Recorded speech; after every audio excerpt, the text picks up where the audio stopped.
Hola, que Dios les bendiga. Qué bendición y placer estar nuevamente compartiendo este espacio.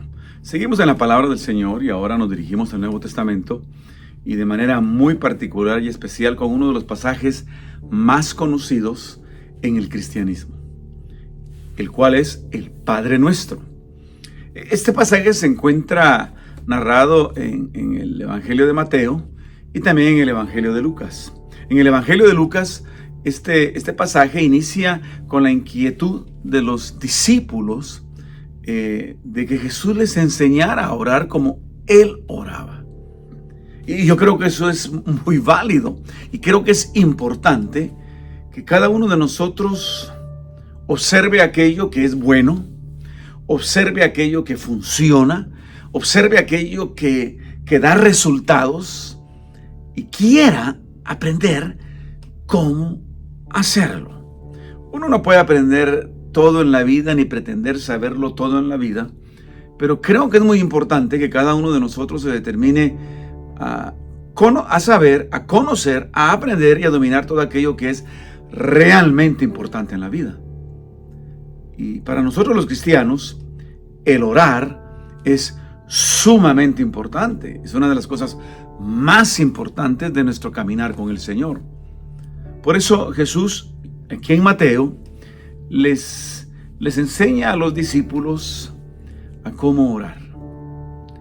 Ellos necesitan aprender a comunicarse con Dios. La oración es comunicación con Dios. Y este pasaje lo encontramos en el capítulo 6 de Mateo. Esto sigue siendo parte del Sermón del Monte. De los versículos del 5 al 15 es lo que mi Biblia en el pasaje lo ubica, ¿no? Ahora, es interesante que el contexto del Padre Nuestro es las relaciones interpersonales. Y aquí más adelante vamos a ver, pues, precisamente que en el corazón del Padre Nuestro precisamente se encuentra las relaciones interpersonales, las relaciones entre nosotros, los seres humanos. Lo importante en la práctica de la oración, reconocer también la importancia de las relaciones interpersonales.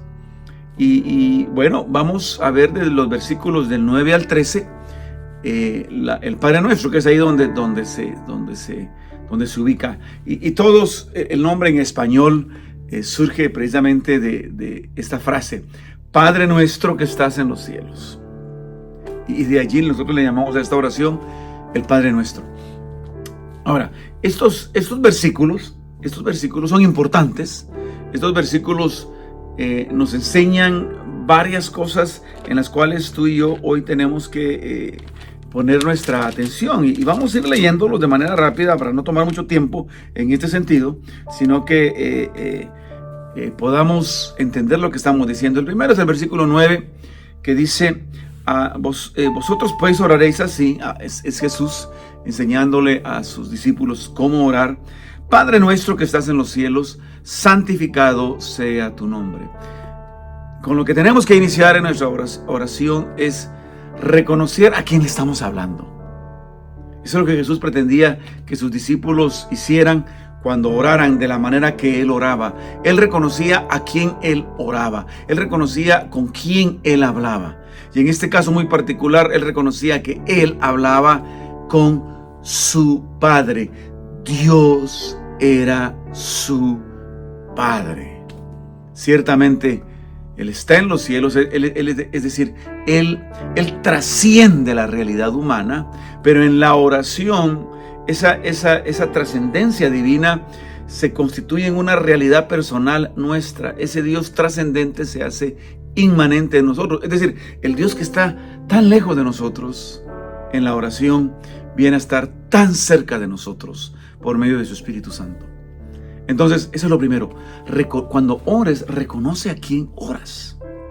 Reconoce con quién hablas. Es importante, muy importante, porque cuando Jesús nos dice que oremos y al dirigirnos a quien oramos, lo hagamos a nuestro Padre, pues simple y sencillamente ubica una dinámica de relación íntima, personal, en la cual el Padre, que es bueno, escucha a sus hijos hablarle. Entonces reconoce y ora a tu Padre Celestial. Cuando ores, ora a tu Padre Celestial. Luego el versículo 10 dice: venga tu reino, hágase tu voluntad, como en el cielo, así también en la tierra. Aquí viene otro elemento muy importante. Ciertamente Dios es nuestro Padre, pero Él es el Rey.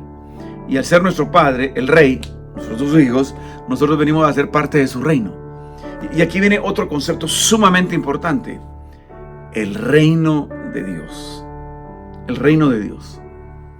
El reino de Dios lo abarca todo, lo que vemos y lo que no vemos. Pero ciertamente, dentro de la dinámica humana, el reino de Dios y la representación de ese reino de Dios aquí en la tierra, en este mundo material, es la iglesia de Jesucristo. Es decir, somos cada uno de nosotros. Donde la iglesia de Jesucristo está, pues está el reino de Dios. Y cuando dice venga tu reino, realmente nos está hablando a nosotros. Jesús vino a establecer su reino aquí en la tierra. Él es la primera manifestación del reino de Dios aquí en la tierra, dentro de su ministerio. Y luego de eso, al momento que Él se va y envía el Espíritu Santo, es la iglesia de Cristo, empoderada por el Espíritu Santo, la cual es la representante del reino de Dios aquí en la tierra. Es decir, en la medida que la iglesia de Cristo se expanda, en la medida que la iglesia de Cristo se extiende el reino de Dios. Se extiende el reino de Dios, con toda la bendición que el reino de Dios trae a esta tierra. Por eso la oración tiene que ser así: venga tu reino. Es decir, Señor, extiende tu iglesia. Esa es la oración que el Señor está diciendo y enseñando a que sus discípulos hagan. Es un llamado al evangelismo total, entonces, porque la iglesia se extiende a través de aquellas personas que llegan a conocer a Jesucristo como su Señor y Salvador y vienen a ser parte de este reino. El reino de Dios somos tú y yo. Luego dice en el versículo 11: el pan nuestro de cada día, dánoslo hoy. Cuando el Señor está diciendo esto, le está diciendo a sus hermanos, sus discípulos, miren, el Señor toma cuidado de nosotros. Más adelante en este mismo capítulo, en el verso 33, leemos el famoso verso que dice: mas buscad primeramente el reino de Dios y su justicia, y todas estas cosas necesarias para la vida en esta tierra serán añadidas. Confiemos en Él, descansemos en Él. La provisión viene de Él.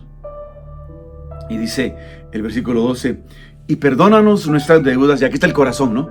Y perdónanos nuestras deudas, como también nosotros perdonamos a nuestros deudores. Es decir, las relaciones interpersonales. Dios quiere que vivamos en paz, como somos agentes de paz, que vivamos en paz, y la paz que nosotros traemos, la paz que nosotros tenemos, la podamos compartir con aquellos que no le conocen a Él. Cuando Jesús envió a sus discípulos a cumplir la misión, los envió a los 70, los llevó para que, dice la palabra, llevaran su paz a la casa que entraran, llevaran su paz a la ciudad que entraran. Tú y yo somos agentes y emisarios de la paz de Cristo, pero tiene que iniciar entre nosotros. Inevitablemente las relaciones interpersonales conllevan que algunas veces nos lastimemos, que algunas veces nos ofendamos, que algunas veces estemos en deuda con nuestros hermanos. Por lo tanto, el Señor provee de la solución para ello, lo cual es el perdón. El perdón. Dios nos llama a ser agentes de paz por medio del perdón. Todos nos equivocamos, todos necesitamos en un momento de la vida el perdón de alguien, y también los demás se equivocan, y por lo tanto todos nosotros necesitamos en momentos en la vida perdonar a otros.